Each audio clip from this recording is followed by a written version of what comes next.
महापरमहंसाय स्वादित चरण कमल चिन्ह मकरंदाय भक्तजन मानस निवासाय श्री रामचंद्राय नमः।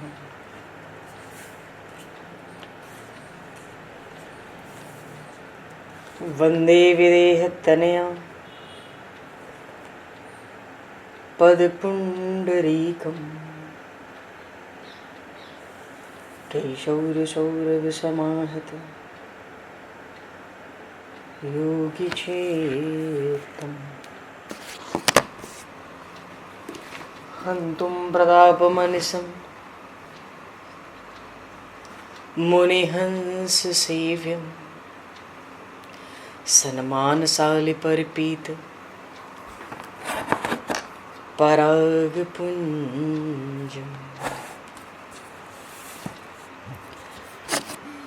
यत्र यत्र रघुनाथकीर्तनं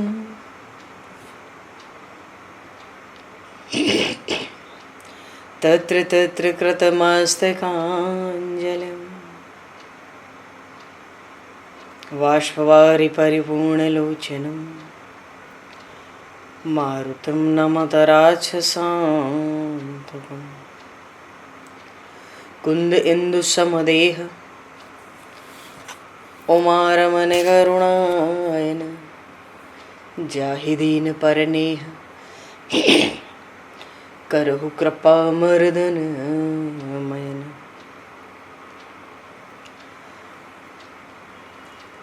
प्रहलाद नारद पराशर पुंडरीक व्यासे अम्बरीश शुक शौनक भीष्म दालभ्याम रुक्मांगद अर्जुन वशिष्ठ विभीषणादीन एतानहं परम भागवतान् नमामि।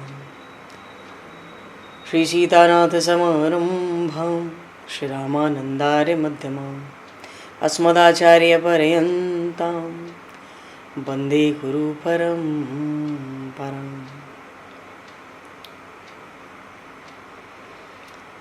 वर्णानामर्थसंज्ञानां रसानां छन्दसामपि मङ्गलानां च कर्तारो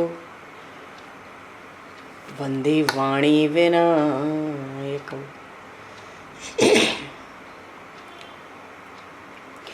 नान्यास्पृहा रघुपते हृदये स्मदीये सत्यं वदामि च भवान् किलान्तरात्मा भक्तिं प्रयक्ष रघुपुङ्गवनर्भारां मे कामादिदोषरहितं कुरु मानसं च। भक्त भक्ति भगवंत गुरु चतुर्नाम वपु एक तिनके पद वंदन के नाशहि विघ्न अनेक। बंधु तुलसी के चरण जिनकी न्यो जग काज कल समुद्र घोरत लगो प्रगट्यो सप्त जहां। श्री गुरु चरण सरोज रज निज मन मुकुर सुधार वर्णो रघुवर विमल यश जोदायक फलचार। हरिशरण श्री राम जय राम जय जय राम श्री राम जय राम जय जय राम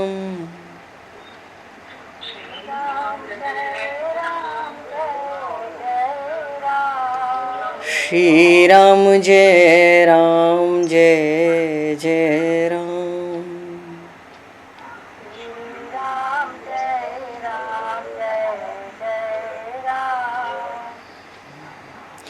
जय सिया राम जय जय हनुमान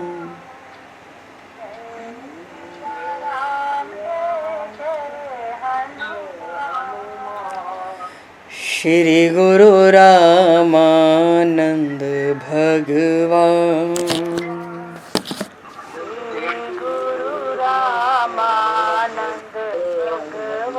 श्री गुरु रामानंद भगवान गुरु रामानंद श्री राम जय राम जय जय राम। श्री राम जय जय राम। जय सिया राम जय जय सिया राम। जय सिया राम जय सिया राम। जय सिया राम जय जय सिया राम। जय सिया राम जय सिया राम। बोली सियावर रामचंद्र भगवान की जय। संपूर्ण राम दरबार की जय। श्री अवध मिथिला धाम की जय। श्री बांके बिहारी लाल की जय। 84 कोस ब्रजमंडल धाम की जय। श्री रामचरितमानस जी महाराज की जय। श्रीमन्नाम महाराज की जय। श्री पंडरीनाथ भगवान की जय। कली पावन अवतार गोस्वामी तुलसीदास जी महाराज की जय। सब संतन की जय, सब भक्तन की जय, समस्त वैष्णवन की जय, समस्त पूर्वाचार्य चरणन की जय, समस्त संप्रदाचार्यन की जय। श्री सद्गुरुदेव भगवान की जय। गंगा मैया की जय, जमुना मैया की जय, सरजू मैया की जय, गौ माता की जय, तुलसी माता की जय, पृथ्वी माता की जय, एकादशी महारानी की जय। जय जय श्री सीताराम, जय जय श्री राधेश्याम। नमः पार्वती पते हर हर महादेव। हरिशरणम। अनंत कोटि ब्रह्मांड नायक सर्वेश्वर पूर्ण परात्पर ब्रह्म असंख्य कल्याण गुणगणलय भक्तवांक्षा कल्पतरु शरणागत वत्सल भक्तवत्सल दीनबंधु दया सिंधु श्री कौशल्या आनंद वर्धन श्री दशरथ नंदन श्री जानकी कंठभूषण भगवान श्री सीताराम जी महाराज की असीम कृपा करुणा से श्री हनुमान जी महाराज की परम पावन भावमयी सन्निधि में महापुरुषों की भावमयी उपस्थिति में एवं आप सभी श्रद्धालु भक्त वैष्णवों की मंगल सन्निधि में मानव जीवन का सर्वोत्कृष्ट फल भगवत गुणगान भगवत कथा का आनंद हम सभी श्री राम कथा के माध्यम से प्राप्त करने जा रहे हैं। सर्वप्रथम आप सभी भक्त जनों के श्री चरणों में भगवत भाव से सादर वंदन सादर नमन। आप सभी को यथा योग्य जय सिया राम, जय जय श्री राधे हरि श्याम, जय श्री राम।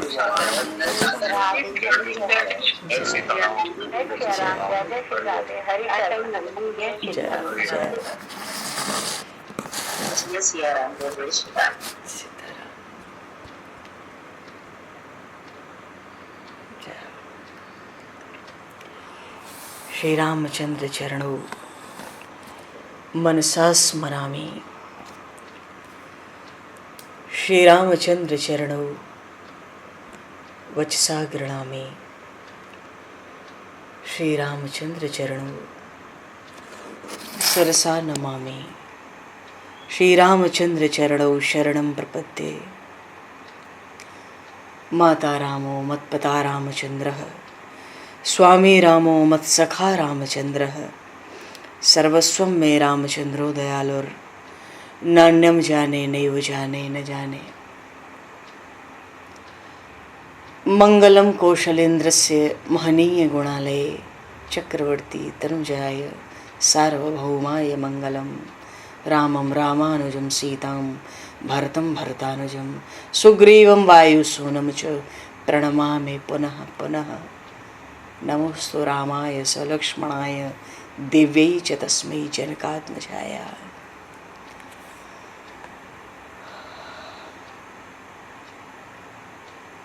हरिशरणम। जय हो। ये तो रसिकों की प्रेमियों की अनन्य रसमयी रस की भूमि तो मिथिला है, प्रेम की भूमि वृंदावन है, मर्यादा की भूमि अयोध्या है, रस की भूमि तो मिथिला ही है। देखो, एकादशी के दिन भागवत को श्रवण करने का भी बड़ा अनिवार्य रूप से भी कहा है और विलक्षण फल भी बताया है। दोनों बातें, विलक्षण फल भी है, अनिवार्य रूप से श्रवण करने का भी विधान है। भागवत में 11वें स्कंद में एक जगह भगवान ने उद्धव जी से कहा, जात श्रद्धो मत कथासु निर्वहण सर्व कर्मसु वेद दुखात्म काम कामान परित्यागोप्यनीश्वर। प्रभु कहते हैं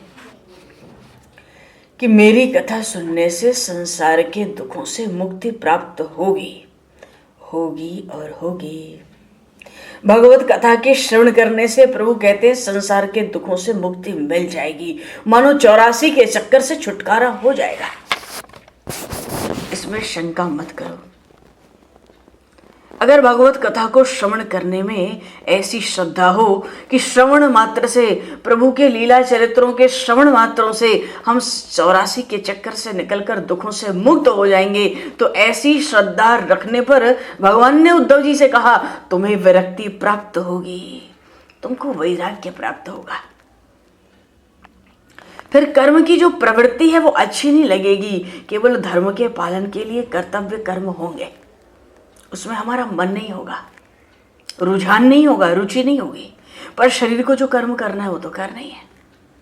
तो कर्मों से प्रवृत्ति होगी, वैराग्य की प्राप्ति होगी और विषयों में आसक्ति अच्छी लगेगी नहीं। भगवत कथा को श्रवण करने से इस प्रकार दुखों की निवृत्ति होगी। यही नहीं, संसार की बातें तो जरा भी अच्छी नहीं लगती, लेश मात्र एक क्षण के लिए भी प्रिय लगना तो बहुत दूर की बात है।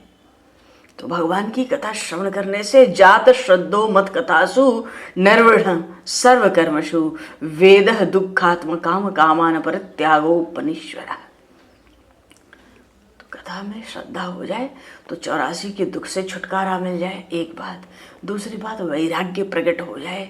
तीसरी बात, कर्म की प्रवृत्ति ही समाप्त हो जाए, मानो अपना रुझान कर्मों को करने में मानो बेमन के व्यवहार होने लगे और विषय की संसार के सुख भोग अच्छे लग नहीं सकते, संसार की बातें कभी अच्छी लग नहीं सकती।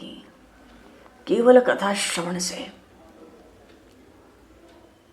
भगवान ने कहा, जो अपने शरीर के अंगों से सब कुछ त्याग करने में समर्थ नहीं है, मानो जो जीवन में त्यागी वैरागी सन्यासी नहीं हो सकते, जो सब कुछ त्याग करने में समर्थ नहीं है शरीर से, उसको आदरपूर्वक मेरा भजन ही करना चाहिए। भजन का अर्थ होता है भगवान के एक एक गुणों का, और गुण में 4 विभाग होते हैं, नाम रूप लीला और धाम। इनका आश्रय ले लो। बोलिए श्री राम राजा सरकार की जय, श्री मिथिला नगरी की जय। अयोध्या तो मर्यादा की भूमि भले हो, पर मिथिला तो रस की भूमि है।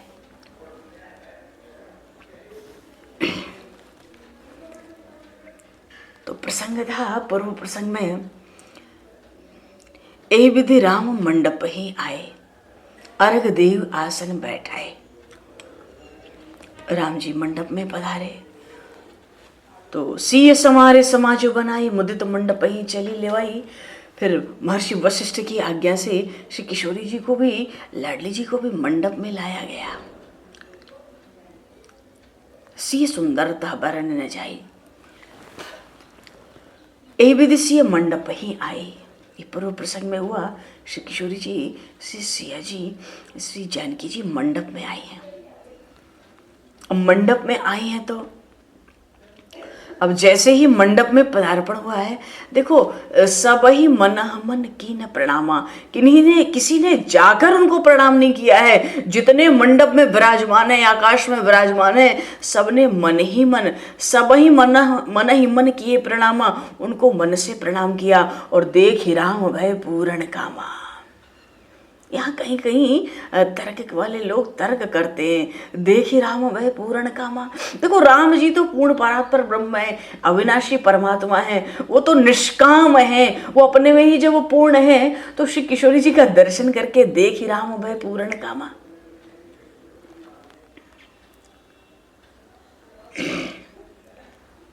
जब पुष्प वाटिका से आए थे तो महर्षि विश्वामित्र ने आशीर्वाद दिया था, सुफल मनोरथ होए तुम्हारे। बिल्कुल बात स्पष्ट है। ये काम भगवान में कहाँ हो सकता है? जहां काम तहां राम नहीं, जहां राम तहां काम। ये काम तो अध्यारोपित है,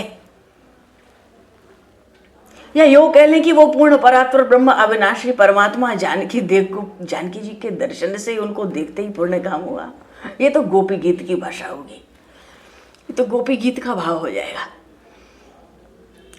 तो सबने मनी मन प्रणाम किया और देख ही राम भय पूर्ण कामा। देखो ये तो पूर्ण निष्काम ब्रह्म है, काम तो अध्यारोपित है लीला चरित्रों के लिए, सगुण ब्रह्म की लीलाओं के लिए। तभी तो महर्षि विश्वामित्र ने कह दिया था, सुफल मनोरथ होए तुम्हारे, राम लखन सुने भय सुखारे। ये तो लीला चरित्र हैं, जैसे प्रसंग होते हैं प्रभु को लीला करनी होती है। तो बड़ा गान, बड़ा मंगल गान, बड़े निशान नगाड़े और बड़ा भारी कोलाहल, बड़ा प्रेम, बड़ा आनंद, सब नर नारी मगन है गए। यही विधि से मंडप ही आई। ऋषि मुनि महर्षि शांति पाठ पढ़ने लगे और उस अवसर पे जो व्यवहार है विधि पूर्वक, लौकिक भी वैदिक भी, दोनों कुलगुरु ने उन लौकिक वैदिक व्यवहारों को किया। गौरी गणपति की पूजा कराई ब्राह्मणों ने, और देवता लोग तो प्रकट हो होकर पूजा लेते हैं ना, बड़ा सुख पाते हैं और बड़ा आशीष देते हैं। अरे सुख इसलिए पाते हैं, आज प्रकट होकर अगर पूजा अपनी नहीं लेंगे, अपना भाग नहीं लेंगे तो अब कब प्रकट होंगे हम? भगवान से सीताराम का विवाह है, आज प्रकट नहीं हुए तो कब प्रकट होंगे? तो सुर प्रकट पूजा ले ही दे ही आशीष अति सुख पावई।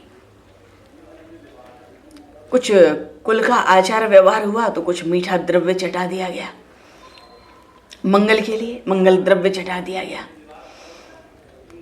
और परिचारक तो जो जो बात आती महर्षि वशिष्ठ राजपुरोहित शतानंद जी के भीतर सामने देखते, कोई भी सामग्री के लिए आवश्यकता मालूम पड़ती तो परिचारक जो सेवा के हाथ में लिए कलश, सोने के कलश को ऊपर थाल प्रात सब लेकर खड़े रहते वो वस्तु से। और भगवान सूर्य तो साक्षात प्रकट होकर अपने वंश की विधि बताते कि इस विधि से ब्याह होगा। अरे ये सूर्यवंशी तो है, अब भगवान सूर्य से बढ़कर और कौन विधि बताएगा? लेकिन साक्षात प्रकट हो तो गोधूली बेला कहाँ रहेगी, संध्या तो रहेगी नहीं, फिर तो अनंत प्रकाश होगा। तो ब्राह्मण के ही वेश में भगवान सूर्य नारायण अपने वंश के ब्याह की विधि बताते हैं। तरह तरह से देवताओं का पूजन हुआ और फिर श्री किशोरी जी को, श्री जनक नंदिनी को सुंदर सिंहासन प्राप्त हुआ, आसन। प्रभु श्री राम के दाहिनी ओर दक्षिण ओर सुंदर सिंहासन प्राप्त हुआ। अब सियो राम अवलोकन परस्पर प्रेम काहू न लख परे। अरे ये तो एकात्म भक्ति है, दो तो है नहीं। लीला चरित्रों के लिए ये पृथक स्वरूपों में प्रकट हुए, वस्तुतः तो ये एक ही है। गिरा अरत जल बीच सम, कहिए तो भिन्न न भिन्न। ये कहने में भिन्न है, होने में तो भिन्न है नहीं। तो सिया राम अवलोकन परस्पर, क्योंकि ये प्रेम तो बड़ा प्राचीन, बड़ा पुरातन स्नेह है, कोई आज का तो है नहीं। अब उसको मन बुद्धि वाणी किसी भी इंद्रिय के माध्यम से उस प्रेम को प्रकट तो किया नहीं जा सकता। श्री किशोरी जी की प्रभु में तो एकात्म भक्ति है। जब हवन होने लगे, होम होने लगा, शरीर धारण करके साक्षात अग्निदेव प्रकट हुए, बड़ा सुख पा रहे हैं और सीधे मुंह में स्वाहा आहुति ले रहे। वेद बोले कि अब हम भी चलें, ब्राह्मणों का वेश वेदों ने बनाया, विवाह की विधि बतावें। जब देवता, और फिर देखो ना, ये महाराज जनक और ये महाराज दशरथ जी और ये सब देवता, ये तो सब हमें ही साक्षी करके चलते हैं। तो अब जब ये प्रकट है तो हम क्यों ना प्रकट हों? ये सब तो, और महर्षि वशिष्ठ जबकि वेद के मंत्रों का उच्चारण कर रहे हैं, शतानंद जी कुल पुरोहित हैं, वेद के मंत्रों का उच्चारण कर रहे हैं, वहां कोई किसी त्रुटि की गुंजाइश थोड़ी है। वो हैं, फिर भी वेदों से, उन श्रुतियों से रहा नहीं जाता। वो भी ब्राह्मणों का वेश धारण करती हैं। विप्रवेश धरि वेद सब, कही विवाह विधि दे। ब्राह्मणों का वेश धारण करके। वो तो सोचते हैं अरे कुछ भी हो महर्षि वशिष्ठ जो होंगे सो हों, हमारे तो चेला ही हैं, जो भी हो राजपुरोहित शतानंद हमारे तो चेला ही हैं, हमारे ही मंत्रों का तो उच्चारण करते हैं, हम प्रत्यक्ष प्रकट होकर वो सुख वो आनंद क्यों ना लें, अपने मंत्रों को हम ही बोलें। तो ब्राह्मण वेश में वेद आ गए और अपने विवाह की विधि के मंत्रों का उच्चारण स्वयं करने लगे। अब मंत्रों का उच्चारण होगा तो अब भाई सबसे पहले तो मंडप में आएंगी ना महाराज जनक की पाट महिषी महारानी सुनैना, उनको आना है ना, पूजन होगा ना। तो जनक पाट महिषी जग जानी और सी मात की मिजाए बखानी। अरे सिया जी तो हर रूप हर गुण की स्वयं में खान है, अब इनकी माता के गुणों को कौन गान कर सकता है। विधाता ने ब्रह्मा जी ने जब महारानी सुनैना को बनाया तो कैसे बनाया, गोस्वामी जी ने बड़ा सुंदर भाव दिया। भाव ही नहीं, ये तो प्रत्यक्ष बात है। उस प्रत्यक्ष स्थिति को एक भाव दिया कि समस्त ब्रह्मांड का यश, समस्त ब्रह्मांड का पुण्य और सुख और सुंदरता, सुख संपूर्ण सुख, संपूर्ण सुंदरता, संपूर्ण कीर्ति यश और संपूर्ण पुण्य, इनको इकट्ठा करके ब्रह्मा जी ने इन महारानी सुनैना की रचना की है। ये जो वृषभानु नंदिनी है श्री किशोरी जी, इनकी माता का भी नाम कीर्ति माता है।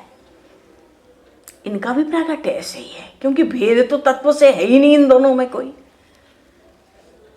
अब तो ऋषि मुनियों ने आज्ञा दी, बुलाओ महारानी सुनैना को बुलाओ, जनक जी तो वही मंडप में, उनको बुलाओ, पूजन होगा आगे। तो समय जानी मुनि पर बुलाए, जितने मुनि थे उनको बुला लिए और सुनते ही जितनी विलक्षण अद्भुत सुंदर वस्त्रों को धारण किए हुए, श्रृंगार को धारण किए हुए जो सखियां हैं, इतना सुनते ही बड़े आदर से उनको ले आई। क्योंकि जब किशोरी जी आई तब तो पता था महारानी को भी अब चलना ही है, जैसे ही आज्ञा होगी आदेश होगा चल पड़ेंगे। सुनत सुवासिन सादर लाए, जनक बाम देसी सोह सुनैना रघु नंदन हरे, हिमगिरी संग बनी जनु मैना रघु नंदन हरे। जनक बाम देसी सोह सुनैना सीता राम हरे, हिमगिरी संग बनी जनु मैना सिया राम हरे।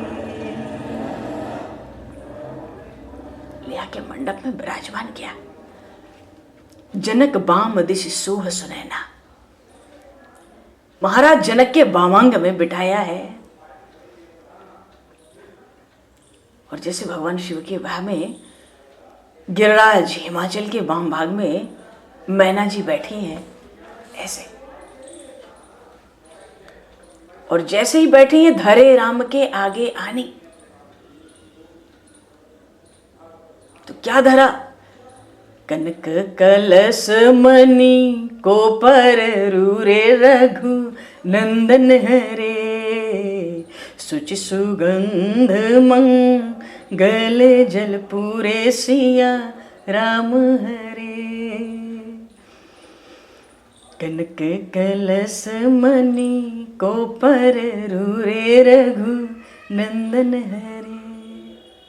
कनक के तो कलश हैं और बड़े बड़े परात हैं मणियों के, और उसमें एक जल रखा, कैसा बड़ा शुचि बड़ा पवित्र, मानो गंगा जल के, गंगा जल से बढ़कर पवित्र क्या है धरती पर, मानो गंगा जल रखा कलश में, और सुगंध मानो उसमें केसर डली हुई है, और बड़े मंगलमय जल हैं, उनमें हल्दी दूध भी डले हैं, सब मंगल द्रव्य है। ऐसा परात में स्वर्ण मणिमय परात में स्वर्ण कलश में वो जल गंगा जल रखा। चरण धोएंगे। निज कर मुदित राय अरुरानी, धरे राम के आगे आनी। अपने हाथों से उठा के उस मंगल कलश को प्रभु श्री राम के आगे रखा है। बड़ा आनंद हुआ भाई। सब कुछ तो वहां रत्न खचित है, मृदुल तरह। वहां उस मंडप की, जो विवाह का मंडप है, उसकी शोभा तो अतुलनीय है ना। और उस पर भी सब रत्न सिंहासनों में भी जो सारे हैं उस पर प्रभु श्री राम और दाहिनी और माँ जानकी विराजमान है। अब पाद प्रक्षालन करना है तो पाद प्रक्षालन के लिए तो सपत्नीक मिथिलाधिपति महाराज जनक स्वर्ण पात्र सम्मुख रखकर जब बैठे होंगे तो देखो उन रामभद्र जी को कितना संकोच हुआ होगा उस समय इन मर्यादा पुरुषोत्तम को। तो जब तक पाद प्रक्षालन होगा महाराज जनक महारानी सुनैना के साथ प्रभु के चरणों को पखारेंगे, तब तक वेद क्या करते हैं, पढ़ी वेद मुनि मंगल बानी रघु नंदन हरे, गगन सुमन झरी अवसर जानी सिया राम हरे, बरबिलो की दम पते अनुरागे रघु नंदन हरे, पाय पुनीत पखारन लागे सिया राम हरे, पाय पुनीत पखारन लागे सिया राम हरे, पाय पुनीत पखारन लागे सिया राम हरे। भगवान श्री राम के चरणों को पखारने लगे। अब बताओ, अब पखारने तो लगे, महारानी सुनैना ने तो अपने अंचल से ही उन 4 चरणों को पोंछ भी लिया। श्री जनक जी महाराज जब उन चरणों को पखारने गए, देखो कहीं कहीं भगवान श्री राम के चरित्रों में, रामचरित्र में कहीं नाम की महिमा प्रकट भई, कहीं भगवान के रूप का सौंदर्य की महिमा प्रकट भई, कहीं गुणों का अंबार प्रकट हुआ, और यहाँ पे तो चरण प्रक्षालन भगवान के चरणों की महिमा प्रकट भई है।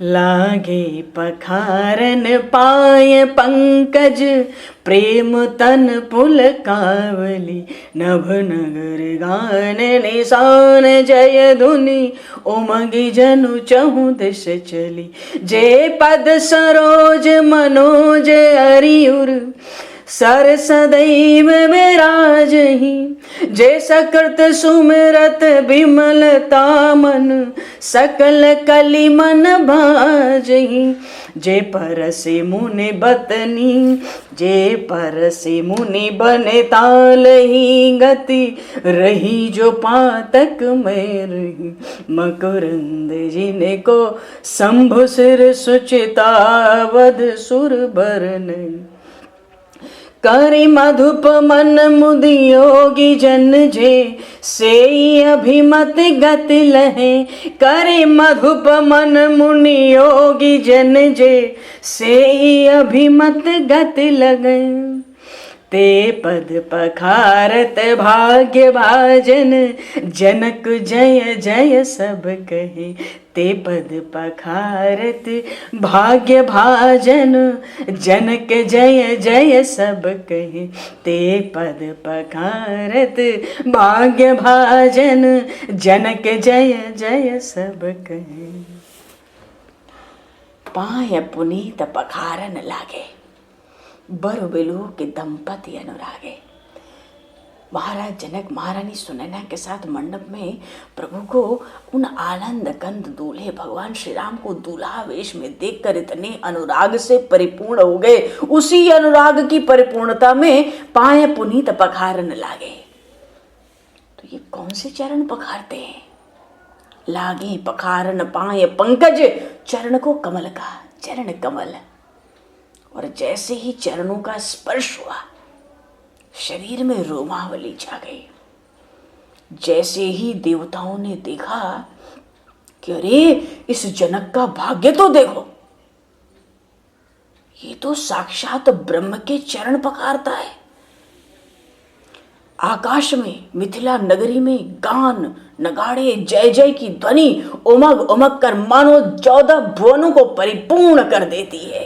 क्यों? क्योंकि देखो अगर ये चरण कमल हैं तो कमल तो सरोवर में खिलते हैं, तो भगवान के चरण कमल कहाँ खिले? गोस्वामी जी ने बड़ी सुंदर बात कही, जे पद सरोज मनोज अरियुर सर सदैव विराज। भगवान शिव के हृदय हृदय सरोवर में ये निरंतर खिले रहते हैं भगवान राम के चरण कमल।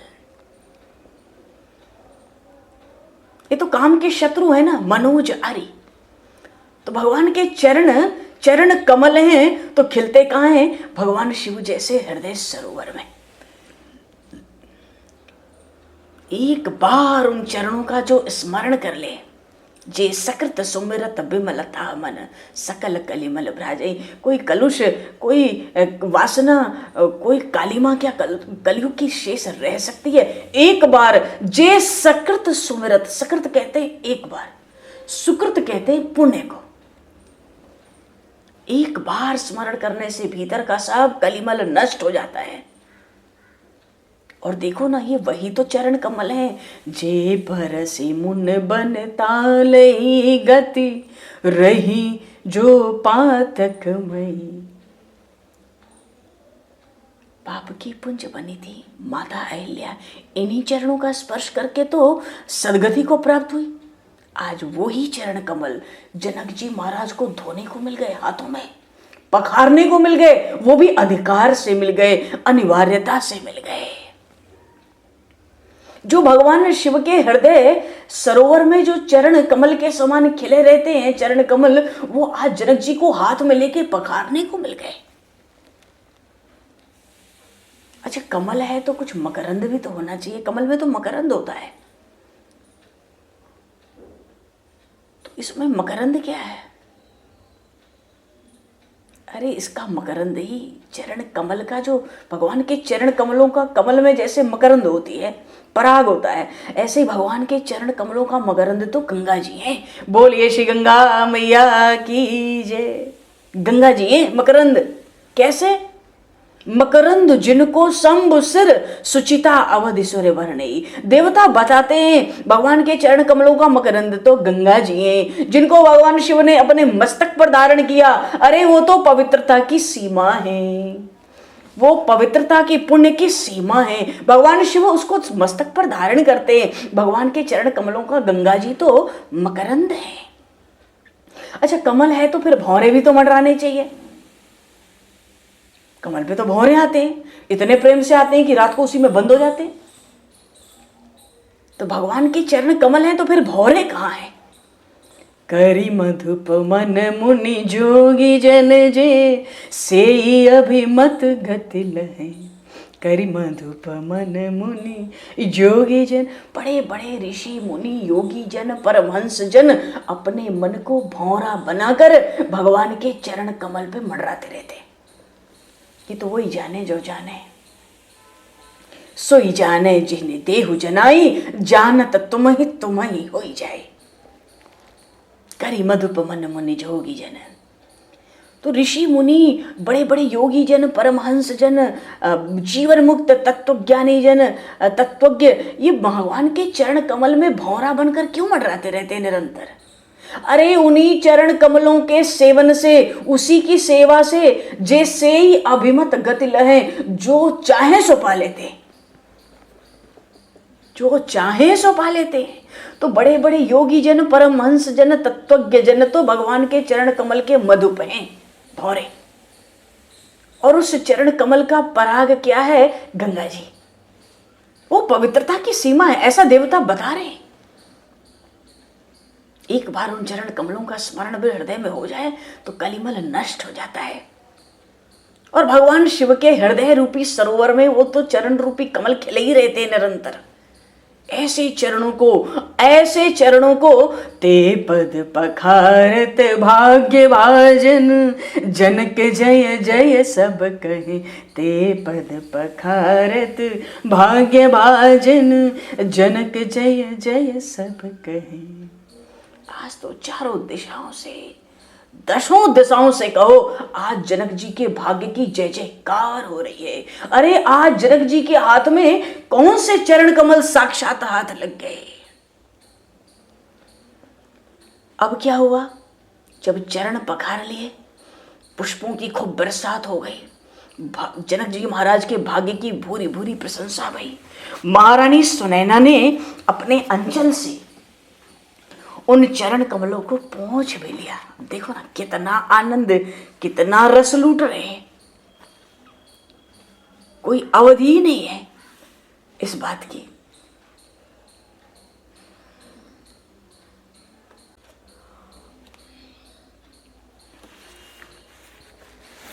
अब एक होता ना साखो चारो, कहते ना, बरकुंवरी करतल जोरी साखो चारू तू कुलगुरु करे। हथेली पर हथेली रख दी, भगवान श्री सीताराम की हथेली पर हथेली रख दी, इसको साखो चारो कहते हैं।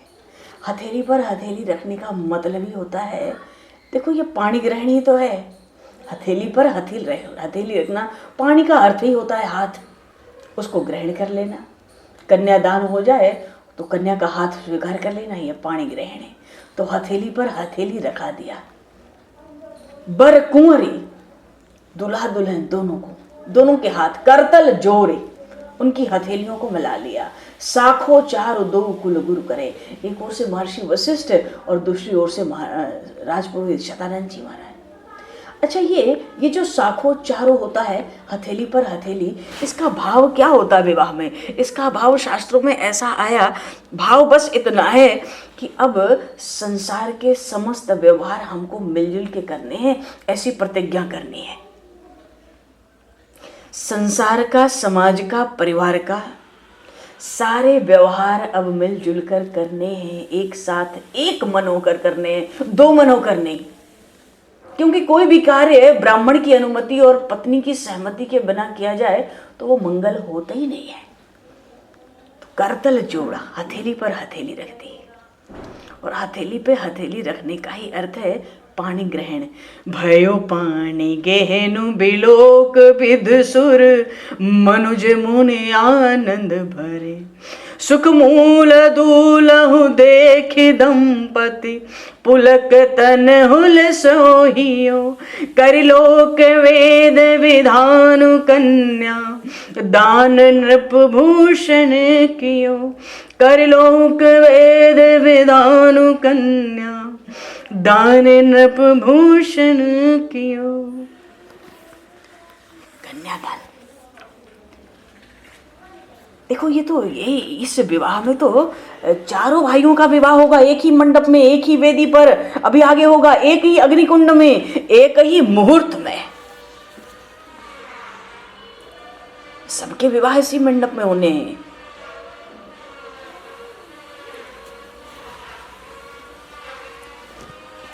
तो हथेली पर हथेली रखा, मंत्रों का उच्चारण हुआ, और पाणी ग्रहण, हथेली पर हथेली पाणी ग्रहण देखते ही ब्रह्मा आदि सब देवता, सब मनुष्य, ऋषि मुनि, योगी जन सब आनंद में भर गए।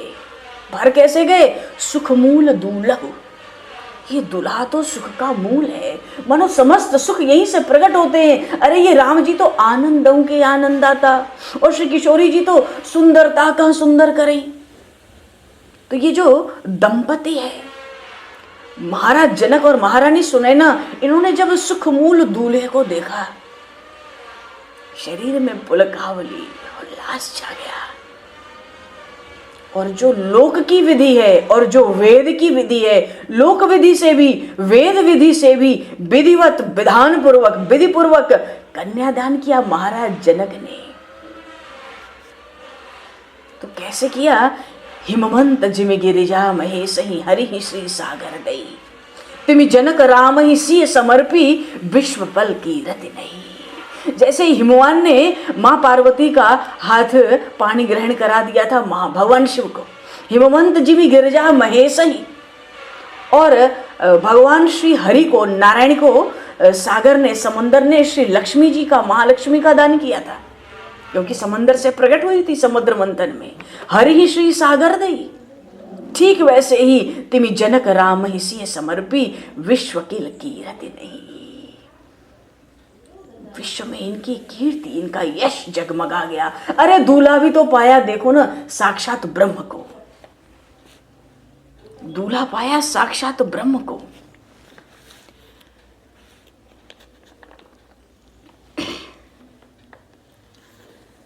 साक्षात ब्रह्म। और जनक जी की क्या स्थिति हुई, क्या विनय करें। उनको, उन विदेह राज जनक को तो अपनी विदेहता ही भूल गई। जब विदेहता भूल गई तो मानो दूल्हे के रूप में उस सगुण ब्रह्म का दर्शन करके ये बिल्कुल एक हो गए, उनसे एकात्म हो गए। अब विनय कैसे करें? विनय तो तब करें ना कि जब तक ये पता हो कि मुझे देहाभिमान नहीं है। ये तो इस बात को ही भूल गए कि मैं मानो जीवन मुक्त की भी उस क्षण मुक्ति हो गई। विदेह की विदेहता भी भूल गई विदेह को, तो अब वो विनय भी करें तो क्या करें, क्योंकि उनकी विदेह राज की विदेहता को भुलाने वाले हैं ये सांवरी मूर्ति, सांवरे वर्ण वाले, ये सगुण ब्रह्म। उनको तो अपनी विदेहता ही भूल गई। उनको अपने भाग्य पर, सौभाग्य पर विश्वास नहीं होता। अपनी कन्या मैंने पूर्ण परात्पर ब्रह्म को दान की।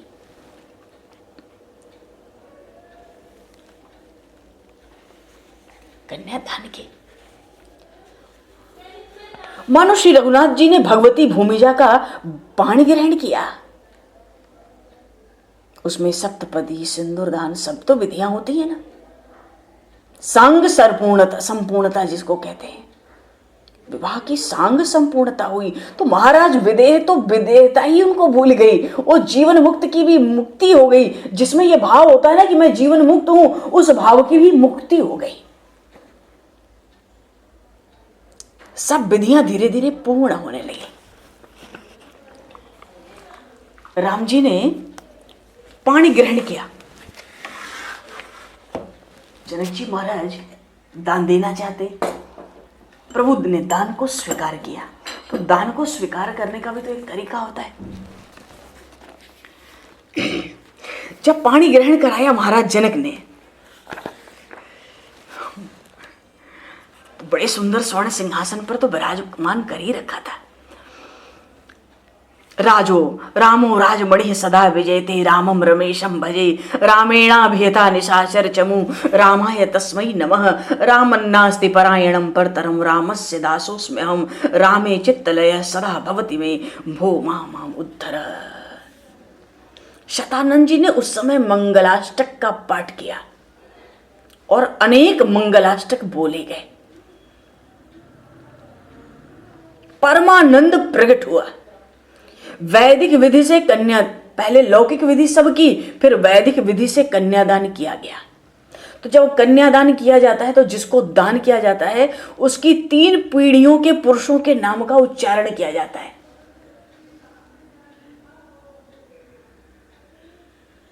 तो कैसे उच्चारण हुआ? महाराज जनक ने क्या उच्चारण किया उन श्री जी का दान करने के लिए प्रभु श्री राम के हाथ में? जब संकल्प बोला तो उसमें कैसे भगवान का परिचय लिया? कहते हैं रघुवर वर्ण प्रपुत्राय राज्य। महाराज रघु के तो प्रपौत्र हैं, पुत्र के पुत्र के पुत्र हैं। रघुवर वर्ण प्रपुत्राय राज्य, अज वर्ण पौत्राय, महाराज अज के पौत्र हैं। और दशरथ वर्ण पुत्राय, महाराज दशरथ के पुत्र। कौन? रामचंद्र नामन वराय, वर का नाम है श्री रामचंद्र। बोले श्री राम राजा सरकार की जय, श्री राघवेंद्र सरकार की जय। तो कहते हैं रघुवर वर्ण प्रपुत्राय राज्य, अज वर्ण पौत्राय, दशरथ वर्ण पुत्राय रामचंद्र नाम्न वराय, मम कन्याम सह धर्माचरणाय तुभ्यम अहम संप्रपद्यते। और इतना कहते ही पाणी ग्रहण हो गया, कन्यादान हो गया, परमानंद वहां प्रकट हुआ। श्री सीता जी का हाथ राम जी के हाथों में समर्पण कर दिया। इतना कहते ही प्रभु श्री राम से महाराज जनक कहते हैं मैं कन्यादान करता हूं, इस कन्यादान को आप स्वीकार करो। प्रतिगृहताम, राम जी से कहा आप बोलो प्रतिगृहणामि, मैं तो दान करता हूं, आप बोलो मैंने दान स्वीकार किया। प्रतिगृहणामि मानो मैंने ये कन्यादान लिया। मैं कहता हूं मैंने कन्यादान दिया, तुम कहो कि मैंने ये कन्यादान लिया। राम जी तो बड़े सरल है ना, उन्होंने कहा प्रतिगृहणामि, बोलिए सियावर रामचंद्र भगवान की जय। बात हुई श्री राम राजा सरकार की जय। अब तो हवन तो हो ही रहा था, अब गांठ जोड़ दी गई और होने लागी भांवरी। भांवरी का अर्थ है फेरे, फेरे का अर्थ होता है परिक्रमा। परिक्रमा होने लगी और जब परिक्रमा आरंभ हुई, जय धुनि बंदी वेद धुनि मंगल गान निशान, सुनि हरसहि बरसहि विबुध सुर तरु सुमन सुजान। वो परम सुजान देवगण कल्प वृक्ष के पुष्पों की बरसात बड़े आनंद से उस भांवरी के समय करने लगे और जय जयकार की ध्वनि दशों दिशाओं में गूंज उठी। बंदी जन वृदावली गाने लगे, वेद मंत्रों का ब्राह्मण बड़े शांति से पाठ करने लगे, मंगल गान चारों तरफ उन सौभाग्यवती स्त्रियों ने आरंभ कर दिया। कुंवर कुंवरी कल भावर देहि रघु नंदन हरे, नैन लाभु सब सादर लेहि सिया राम हरे। जाई न बरनी मनोहर जोरी सीता राम हरे, जो उपमा कछु कहो सो थोरी सीता राम हरे। कुंवर कुंवरे कल भावर देहि सिया राम हरे, नयन लाभु सब सादर लेहि सीता राम हरे। भावरी पड़ी और जब भावरी पड़ी तो क्या जोड़ी है, क्या शोभा है। देखो ये तो सुख के सुख है, प्राण के प्राण है, जीव के जीवन है, आत्मा की आत्मा है, आनंद के आनंद है। और से सुंदरता वर्णन न जाए। ये तो रूप और श्रृंगार, छवि और श्रृंगार का जोड़ा हुआ। जाई न बरनी मनोहर जोरी। क्या उपमा दोगे, कैसे उपमा दोगे? कुछ है ही नहीं, किसका आश्रय लेकर उपमा दी जाएगी। कामदेव और रति को मन किया, सब गए, हम ही नहीं गए मंडप तक। संसार में देखो हमसे सुंदर कोई नहीं कहलाता। कामदेव और रति ने विचार किया, सब गए, हम नहीं गए। अब घोड़ा तो भगवान ने पहले ही छोड़ दिया, घोड़ा बने थे। और रति से कामदेव कहता तू तो गई ही नहीं, तुझे तो जाने का मौका ही नहीं मिला। सब चली गई, तू नहीं गई रनिवास में, तू मंडप में अभी तक नहीं गई, चल जल्दी कर। अब देखो संसार में तो ये पता है, सबको पता है, ज्ञात है कि इनसे सुंदर कोई नहीं है। तो इन कामदेव रति को अपने सुंदरता का अभिमान तो था ही। अब आज जब जाई न बरनी मनोहर जोड़ी, ऐसी जोड़ी जब देखी भंवर लेते, फेरे लेते हुए, परिक्रमा करते हुए, तो फिर तो इनको लगा अगर इनके सामने मंडप में गए तो आज सब लोगों को पता पड़ जाएगी कि ये कामदेव रति कितने कुरूप है। तो हम कैसे जाएं इस मंडप में विवाह देखने के लिए? सब देवता देवी पहुंच गए, किसी न किसी रूप में वेद तक पहुंच गए, सब प्रकट हो के अपना आनंद और भाग लेते हैं। हम कैसे जाएं? अगर क्योंकि अभिमान था ना अपने सौंदर्य का, इनको अनंत विश्व सृष्टि का परम सौंदर्य कहते कामदेव और रति के पास। आज इनको इस जोड़ी को देखकर पता पड़ती है हम विवाह में जाना चाहते हैं पर कैसे जाएं। आज सबको पता पड़ेगी ये दोनों कितने कुरूप हैं। क्यों? भगवान श्री सीताराम जी का सौंदर्य विराजमान है। जाई न बरनी मनोहर जोरी सिया राम हरे, जो उपमा कछु कहो सो थोरी सीता राम हरे। राम सिय सुंदर परछाई रघु नंदन हरे, राम सिय सुंदर प्रतिछाई रघु नंदन हरे। जगमगात मणि खंभन माही सिया राम हरे। तो अब आवे कैसे? ये कामदेव रति सामने आके दर्शन का लाभ कैसे लें?